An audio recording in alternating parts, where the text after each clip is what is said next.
Você diria que a adversidade é um fardo que faz você indagar: Deus, quando é que o meu fardo não será tão pesado assim? Ou você vê a situação como uma oportunidade, como uma ponte na qual você pode viajar acima das circunstâncias e acima de todas as adversidades da vida? Você entende que ele pode estar levando você a um relacionamento mais profundo com Jesus Cristo? Mensagem de hoje: adversidade, fardo ou ponte? Há mais pessoas passando por adversidade hoje que durante longo tempo antes. E a causa, bem que pode ser a situação financeira e outros problemas. As pessoas estão enfrentando coisas que nunca enfrentaram antes. Nunca pensei que pessoas de bem pudessem não ter todas as suas necessidades atendidas. Nunca pensei em alguém entrar no seu emprego e dizer: então, nós não precisamos mais de você neste trabalho. A adversidade chega de todas as formas. Penso em como ela é universal. Não faz qualquer diferença onde você mora, de onde vem, qual a cor da sua pele e que cultura possui. A adversidade é apenas a adversidade. O que realmente faz a diferença é a nossa atitude. Quando uma pessoa inocente é acusada ou posta injustamente na rua da amargura, é a atitude dela que vai determinar as consequências, se boas ou más. O que eu quero mesmo que você entenda nesta mensagem é, que a adversidade em nossa vida pode ser um enorme peso, um enorme fardo, que nos torna cansados, inquietos e ainda desgastados. Por outro lado, a mesma adversidade pode ser como uma ponte que me leva a um relacionamento mais profundo com Deus. Tudo é resultado da minha atitude e tudo depende do meu entendimento acerca do que Deus está fazendo. Em sua própria vida, você acha que a adversidade é um fardo? Ou você vê a adversidade como uma oportunidade? Como uma ponte na qual você pode viajar acima das circunstâncias, porque você entende que Deus está levando você a um relacionamento mais profundo com Jesus Cristo.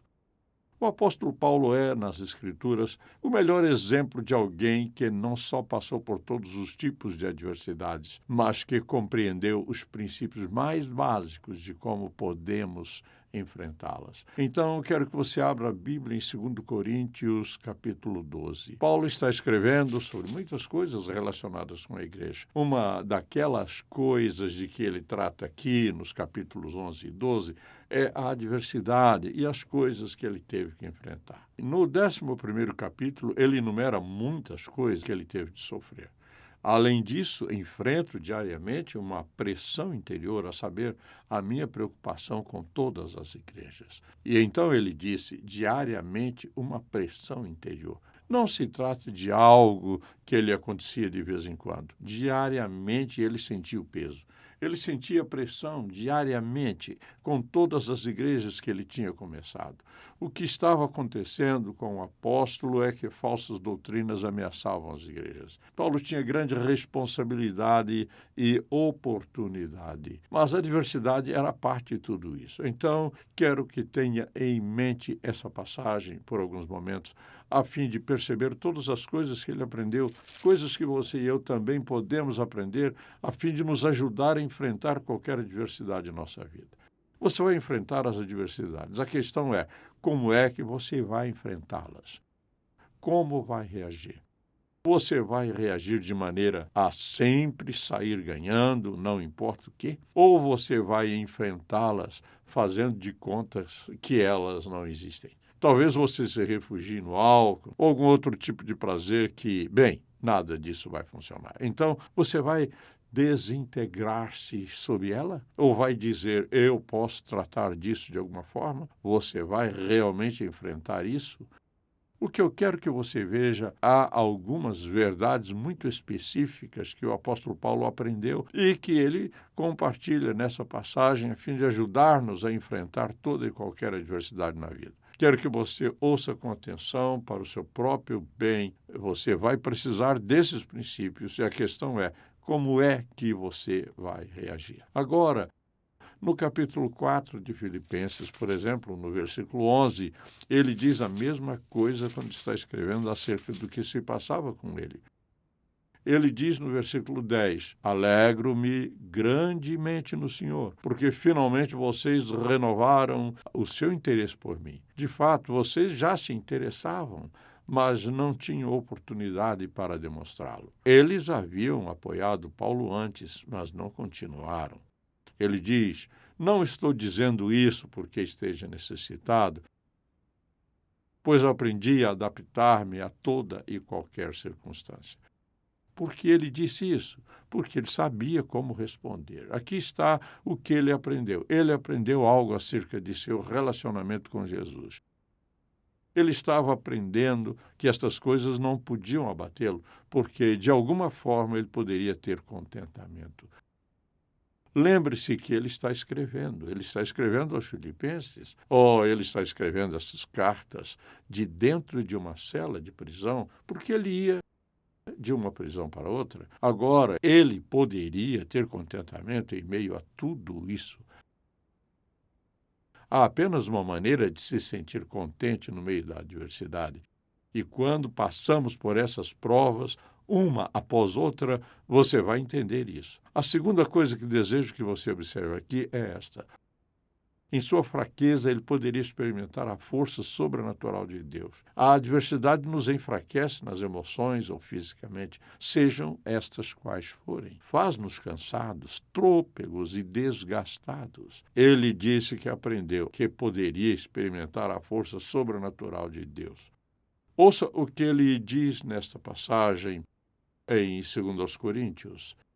Por isso, por amor de Cristo, regozijo-me nas fraquezas, nos insultos, nas necessidades, nas perseguições, nas angústias, pois quando sou fraco é que sou forte. Este assunto parece mandar as pessoas dormir. Ele diz, eu me regozijo com estas coisas, porque ele sabia como reagir. Ele sabia que estava aprendendo algo sobre o seu relacionamento com Jesus. Ele estava aprendendo que essas coisas não o estavam destruindo e, por isso, ele poderia regozijar-se. Por isso, por amor de Cristo, regozijo-me nas fraquezas, nos insultos, nas necessidades, nas perseguições, nas angústias, pois quando sou fraco é que sou forte. É quando estou muito mais fraco que eu recebo a presença maior da energia sobrenatural na minha vida. Ele diz no versículo 9, mas ele me disse, minha graça é suficiente para você, pois o meu poder se aperfeiçoa na fraqueza. Portanto, eu me gloriarei ainda mais alegremente em minhas fraquezas, para que o poder de Cristo repouse em mim. Ele diz, eu aprendi que a minha suficiência está em Cristo. Aprendi que quando estou passando por essas dificuldades, quando não há ninguém que me ajude, e muitas vezes ele foi abandonado até mesmo pelos amigos. Ele diz, eu aprendi que em todas as minhas necessidades, Cristo é a minha suficiência. Conhecê-lo, amá-lo, ser amado por ele, sendo cuidado por ele, é este o relacionamento íntimo que ele tinha com Cristo. Ele diz, o que aprendi é que, mesmo na minha pior adversidade, esse relacionamento me dá a sensação de suficiência, porque sei que ele fez promessas. Ele prometeu que vai me guiar e me manter e suprir minha necessidade qualquer que seja. E ele também percebeu que podia confiar na fidelidade de Deus. Ele podia confiar na fidelidade de Deus. Deus continuava fiel às suas promessas. E quando penso nas promessas de Deus, penso no que Paulo diz no versículo 10. Ele diz, por isso, por amor de Cristo, regozijo-me nas fraquezas, nos insultos, nas necessidades, nas perseguições, nas angústias, pois quando sou fraco é que sou forte. Ele disse, eu sei que meu Deus vai ser fiel em manter a sua palavra. Isso é, ele vai suprir as minhas necessidades. Vou estar fortalecido nele para enfrentar toda e qualquer situação e circunstância da vida. É da natureza divina ser fiel. Nós podemos confiar nele. Que em qualquer circunstância que estamos passando, seja qual for a situação, podemos contar com Ele. Ele é fiel, por isso podemos contar com Ele para fazer o que Ele diz que vai fazer, não importa o que nos aconteça. Outra coisa que ele aprendeu aqui e que eu acho muito, muito valiosa, ele diz, por exemplo, que aprendeu que Deus valorizava mais o seu serviço do que os seus desejos. Agora, ouça o que ele diz no capítulo 12, versículo 7. Ele diz, por exemplo, para impedir que eu me exaltasse por causa da grandeza dessas revelações, foi-me dado um espinho na carne, um mensageiro de Satanás para me atormentar. Eis o que ele diz, é uma lição incrível. Ele diz, eu aprendi a partir da perspectiva de Deus, que ele sabe exatamente o que é preciso para me pôr em um relacionamento íntimo com ele. Deus deseja tanto que desfrutemos a vida eterna. Ouça, aquela imensa satisfação, aquela agradável e indescritível intimidade com Ele, aquele olhar, Ele vai esquecer os meus desejos, a fim de equipar-me para servi-lo. Mas se eu optar por apenas aproveitar e sentir autopiedade e todo o resto, eu vou perder a oportunidade mais maravilhosa. E a mais maravilhosa oportunidade não é apenas ser um servo de Deus, mas ainda mais maravilhoso ter íntimo relacionamento com Ele. Relacionamento que se desenvolve nesse tipo de adversidade que vem de outra maneira. Penso no que ele diz quando ele soube que, mesmo na adversidade, Deus estava fortalecendo sua mensagem para seus seguidores. E isso é interessante, porque em Filipos ele esteve na cadeia, e aqui o que acontece é que alguns de seus seguidores foram vê-lo. Mas eles não conseguem compreender o que se passa com o apóstolo Paulo e eles, na verdade, o criticam. Mas veja o que Paulo diz a partir do versículo 13 de Filipenses 1. Como resultado, tornou-se evidente a toda a guarda do palácio e a todos os demais que estão na prisão por causa de Cristo. E eles eram os únicos que tinham defendido o imperador. E a todos os demais, e os irmãos, em sua maioria, motivados no Senhor pela minha prisão, estão anunciando a palavra com maior determinação e destemor. É verdade que alguns pregam Cristo por inveja e rivalidade, mas outros o fazem de boa vontade. Aqui está o que Paulo está dizendo. Ele diz que mesmo no meio da adversidade, Deus está fazendo algo em nossa vida. Ele está fortalecendo a nossa mensagem. Quando você passa por dificuldades, sofrimento e dores na vida e você começa a entender como Deus está trabalhando em você, a sua fé, por exemplo, torna-se mais forte. Paulo também aprendeu a ver tudo como vindo de Deus. Este é um dos princípios básicos para prevenir uma pessoa de ser amarga e ressentida e hostil.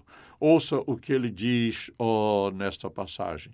Ele diz, por exemplo, no versículo 7, para impedir que eu me exaltasse por causa da grandeza dessas revelações, foi-me dado um espinho na carne, um mensageiro de Satanás para me atormentar. Agora, de onde veio isso? Em última análise, tinha que ser Deus. Deus poderia ter parado. Ele poderia ter parado tudo isso, mas ele o permitiu. Ele estava permitindo essas coisas na vida de Paulo. E Paulo diz que uma das maiores coisas que ele aprendeu foi a de ser capaz de ver tudo como vindo de Deus. Então, é claro que ele aprendeu algo mais. Ele aprendeu que podemos ser edredons para outras pessoas quando passam por adversidades, que poderão ser confortadas por nós mesmos. Agora, Paulo diz de maneiras diferentes nesta passagem particular. Mas eu quero voltar ao que ele disse no primeiro capítulo de sua primeira carta aos Coríntios. Estivemos comentando o capítulo 12, mas volto ao primeiro capítulo, onde ele começa esta carta aos Coríntios. Aqui está o que ele diz. Bendito seja o Deus e Pai de nosso Senhor Jesus Cristo, Pai das misericórdias e Deus de toda consolação, que nos consola em todas as nossas tribulações, para que, com a consolação que recebemos de Deus, possamos consolar os que estão passando por tribulações. Então ele diz mais tarde, no mesmo capítulo, irmãos, não queremos que vocês desconheçam as tribulações que sofremos na província da Ásia, as quais foram muito além da nossa capacidade de suportar, ao ponto de perdermos a esperança da própria vida. Isso é o que ele estava passando. Ele está falando que Deus, nessas situações, o confortou e o equipou para ser um cachecol para outras pessoas. Você realmente só pode confortar os outros quando você foi ferido, quando sentiu dor, quando sentiu rejeição e quando se sentiu indo na direção errada.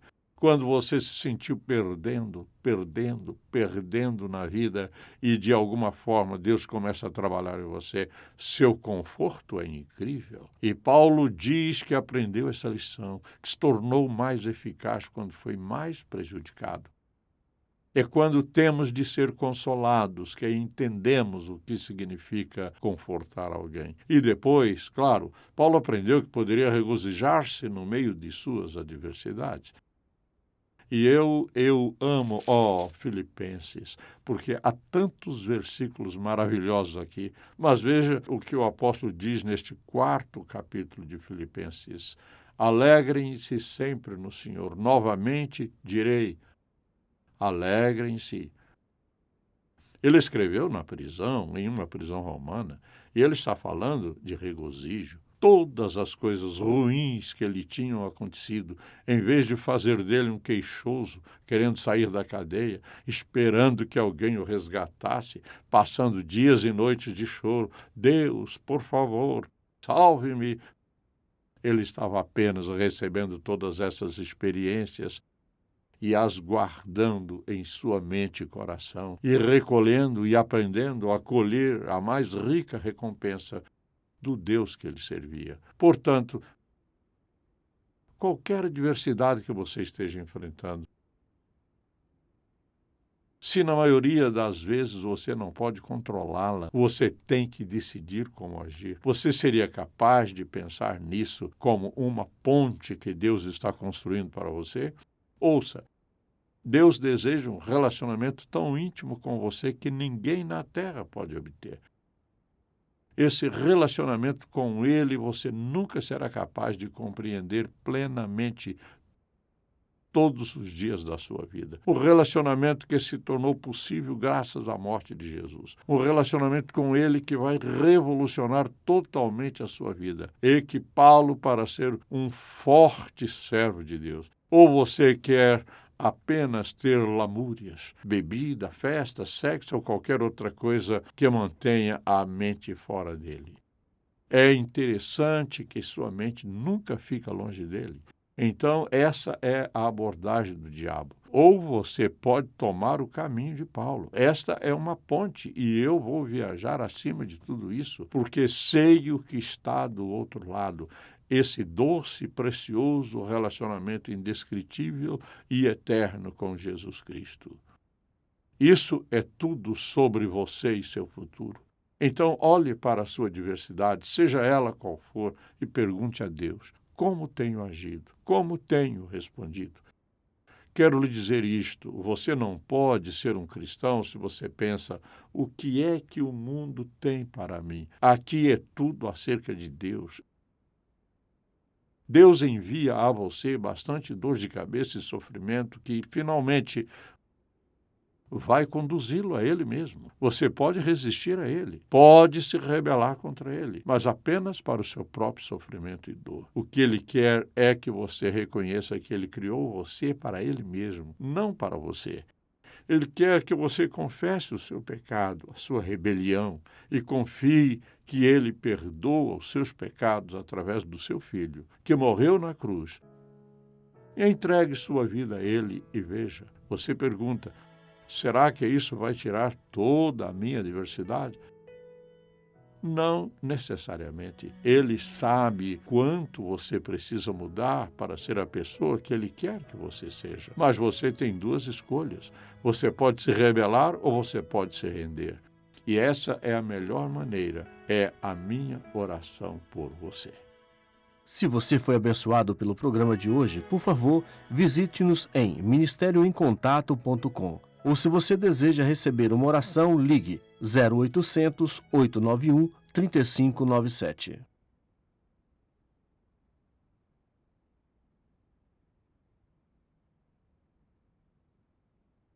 I didn't want to die. I didn't want my children to be here without me. I had things that I wanted to do, and I just cried out to God, "You got to help me."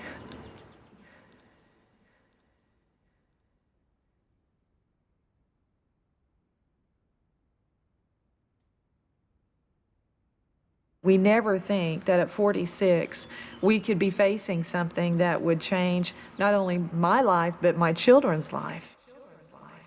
I was a mother. I had things I had to do. The call came at 2 o'clock in the afternoon. I had 3 tumors, and all of them were malignant breast cancer tumors. In that moment, everything came crushing down. It just stopped.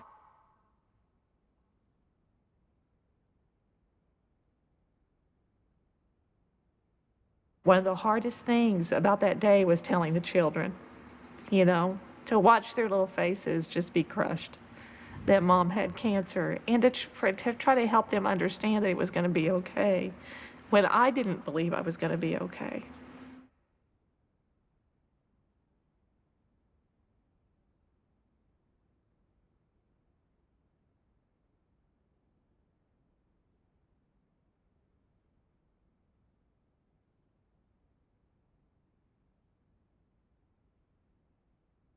When I got to MD Anderson, they found cancer in my other breast that was a completely different type of cancer. And at that point, just fear. You're just consumed with it. I thought I could handle cancer, and I thought I could control it. I thought I could solve it, and I realized very quickly I couldn't. It was still early on, and I still had such a fear, and I must have just been shaking during some of that. And there was a nurse, and she looked at me and she said, "You need Charles Stanley. You need to listen to him." She goes, "You got to get a hold of yourself because God is with you. He has not left you." She had her phone. She's like, "He has an app. He has stuff you can watch." She goes, "You got to get it together." Guys, she told me, she said, "God expects you to fight." Traveling back and forth, we began to listen to Charles Stanley on audio CD and on the radio. And the more he talked, the more I began to realize cancer wasn't really my biggest problem. My biggest problem was that I didn't have Christ as a center point in my life. And even though I had been raised right, even though I was a good person, I was still lacking and missing out on what I really needed. There was one time when I was getting an MRI, and I had to do a needle-guided biopsy. And the nurse, because you can't see anything, she put her hand on the back of my head and she whispered, and she just kept whispering out scripture. And I couldn't believe it because they were verses that I didn't know. And when I got done, I looked at her and I said, "Is that what you say to all of your patients?" And she said, "No, that's just what God laid on my heart for you." And she said, "Study. They're all there for you." I was so tired of being so afraid, and I was so tired of not knowing where to turn, and so lost because I couldn't find an answer. I just cried my heart out to God. "Please help me. Please, Lord. Please come into my heart. If I live, great. If I die, great. Just please be with me."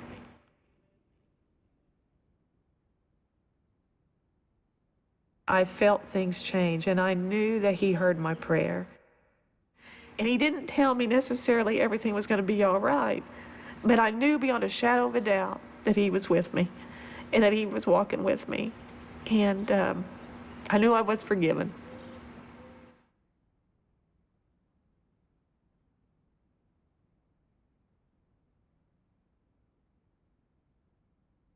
Things are going much better. I went through the surgery, and at that time they said I'd had a complete response, which they didn't see any cancer. And then I did 4 weeks of radiation, and now I'm into what they call maintenance chemo. Had it not been for cancer, I would never have had that moment of realizing that I needed God. It felt so good to have the hope that God can bring, because it comes with a peace, and it comes with a contentment, and it comes with a fulfilled inner being that you know you're okay because your Father loves you and that you're His child. And I got it. I am so grateful for In Touch Ministries because you were my church when I didn't have a church. Dr. Stanley was my pastor when I didn't have one, and he is still my teacher because every day I go to In Touch Ministries to learn something that I didn't know about the Bible stories and Scripture. And I don't think we can ever learn it all. Every time he says something, I'm like, oh, wow, I see it. And I get excited because I learned something different. But for everyone at In Touch Ministries, they got it right because I'm just now, for whatever days I have left, that's going to be serving God. But there's a whole team of people who, years before me, dedicated their life. And I just would want everyone to know at In Touch that my family and my life were changed because of y'all's ministry. And you did it, at least for this family. You turned us completely around. And there's a little family in Oklahoma that's all sold out for Christ now. Every day, I'm a better mom because y'all were there. And I'm not afraid anymore because you helped me through. So please tell everybody there that I said thank you for loving the Lord.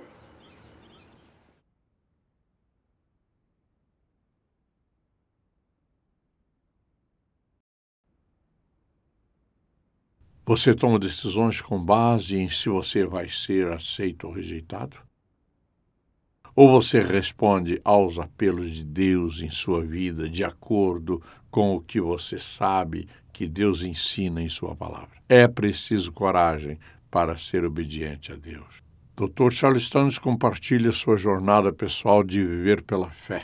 Fé corajosa, minha história de uma vida de obediência.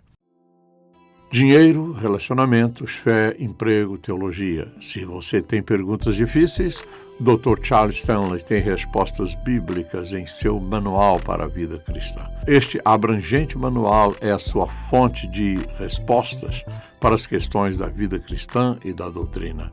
Prático, bíblico e fácil de usar, o Manual para a Vida Cristã de Charles F. Stanley é o livro que você vai consultar sempre e sempre. Solicite o Manual para a Vida Cristã no In Touch órgão.